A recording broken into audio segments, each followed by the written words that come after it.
যাইবার দিয়েছে না, আমার মারে যাইবার দিয়েছে না, যাইবার দিয়েছে না, আমার মারে যাইবার দিয়েছে না, আমার শাস্তি দেন। মানুষ কি আমার আল্লাহ আমি জানি না, আল্লাহ আমি জানি না, শাস্তি দেন। ব্যক্তি মানুষ একবার আল্লাহ, আমার মা কিনো মানুষে কিছু কইছে না, আরো জিগাইয়া দেন মানুষের কিছু অন্যায় করছে আল্লাহ। আল্লাহ গো আমার মারে আলাপ করবার মৃত্যু হওয়ার পিছত গোটেই ৰাতি গ'ল, একো খবৰ পোৱা নাই। ৰাতিপুৱা 7টা বজাত আমাৰ ঘৰত মানে যিজন মৃত্যু হৈছে তেখেতৰ দেউতা ঘৰত খবৰ দি দিছে, আৰু খবৰ আগত ইয়াত দিয়া নাই। খবৰ আগত যিজন মৃত্যু হৈছে মৃত্যু বনীয়কৰ ওচৰত খবৰ দিছে, তাৰ পৰা খবৰ দিছে ইয়াত, তাৰ পিছত ইয়াৰ পৰা খবৰ দিছে।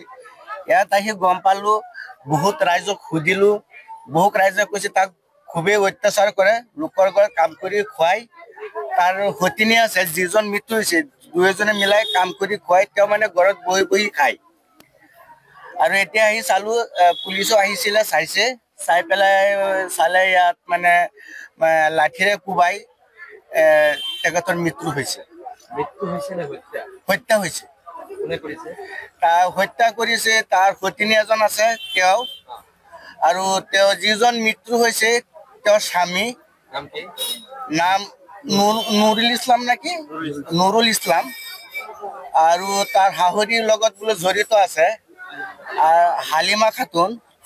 আৰু মই অলপ মানে খবৰ ল'লোঁ কাৱৈমাৰীৰ পৰা আহি, যিহেতু মোৰ ঘৰ কাৱৈমাৰী, ইয়াৰ পৰা আহি খবৰ ল'লোঁ, কিবা ৰাইজৰ মতামত অলপ পৰা গম পাইছোঁ তেওঁক মানে লগত আৰু এজন ভাই বোলে কোনোবা জড়িত আছে।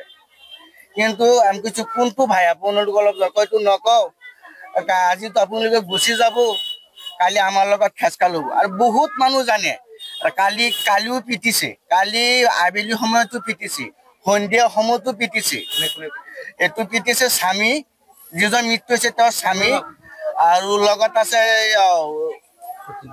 সতিনীৰ লগত 100% জড়িত। সতিনী নুনি বুলি মাতে, অৰিজিনেল নামটো কি আছিলে, মুকলেছা খাতুন। তেওঁক মানে লাঠিৰে কোবাই হত্যা কৰিছে। ঠাইখনৰ নাম লৰিমুখ, পশ্চিম লৰিমুখ আমতলা বুলি কয়। প্ৰশাসনক আহ্বান কৰোঁ যাতে এইটো উচিত তদন্ত কৰে, উচিত তদন্ত কৰি পেলাই মানে দৃষ্টান্তমূলক উপযুক্ত এটা শাস্তি দিয়ে, আমি সেইটো প্ৰশাসনক মানে সেইটো জনাওঁ।